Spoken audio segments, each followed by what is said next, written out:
La salle d'audience était d'un silence étouffant. Le poids du procès pesait lourdement sur les épaules de toutes les personnes présentes. L'accusé, un homme d'une trentaine d'années, était assis au centre de la salle. Sa combinaison orange de prisonnier tranchait violemment avec les bancs en bois sombres du tribunal. Mais son expression était inattendue.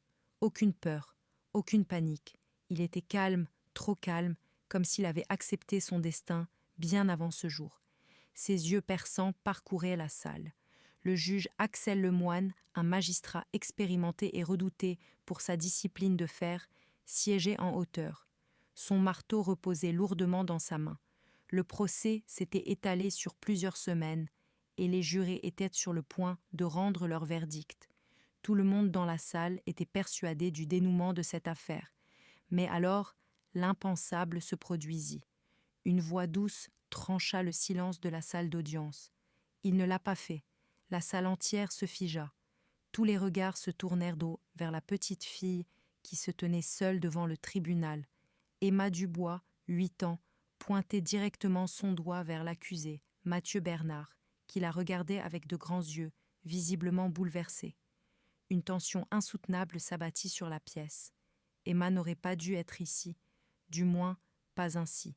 Cette affaire portait sur une énorme fraude financière qui avait ruiné des centaines de familles. Des gens avaient perdu toutes leurs économies et Mathieu Bernard était désigné comme l'architecte du scandale.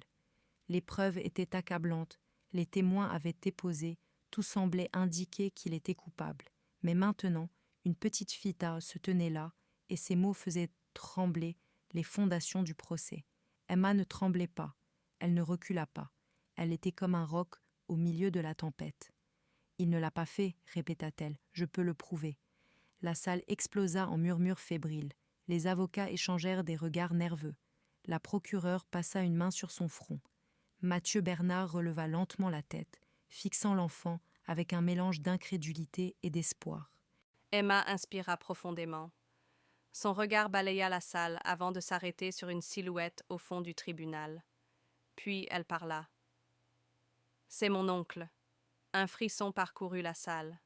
Tout au fond, assis au dernier rang, se trouvait Pierre Schneider, un homme discret aux cheveux grisonnants et aux lunettes fines.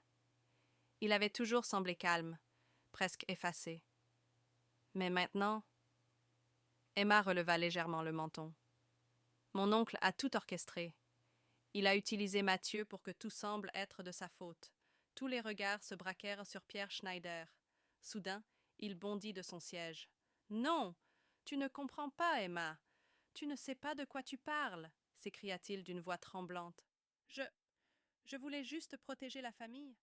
Mais Emma n'était plus la petite fille naïve d'il y a quelques semaines. « Je t'ai entendu parler au téléphone, oncle Pierre, » déclara-t-elle d'une voix ferme. « Tu as dit à Mathieu que tu allais tout arranger. Tu lui as dit d'attendre, et ensuite, tu as laissé maman croire que c'était de sa faute. » Un silence plus assourdissant que n'importe quel cri tomba sur la salle. Pierre Schneider resta figé. Ses mains tremblaient. Il regarda autour de lui, cherchant une échappatoire. Mais il n'y avait nulle part où fuir. La procureure se leva d'un bond.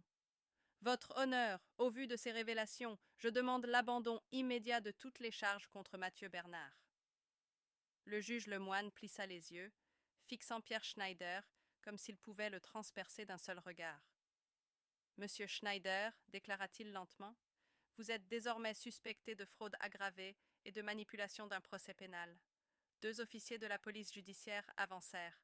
Pierre Schneider secoua violemment la tête. « Non, non, ce n'est pas possible. » Mais sa voix était brisée. Ses épaules s'affaissèrent. Les policiers lui saisirent les bras et lui passèrent les menottes. À cet instant, tout était terminé. Mathieu Bernard inspira profondément. Pendant des semaines, il avait été traité comme un criminel. Son nom avait été traîné dans la boue. Et maintenant, sous les yeux de tous, c'était une petite fille qui venait de le sauver. Le juge Lemoine abattit son marteau avec force. Le tribunal a statué. Toutes les charges contre Mathieu Bernard sont levées. Pierre Schneider est arrêté pour fraude aggravée. Et ainsi, une fillette de 8 ans venait de changer le cours de la justice.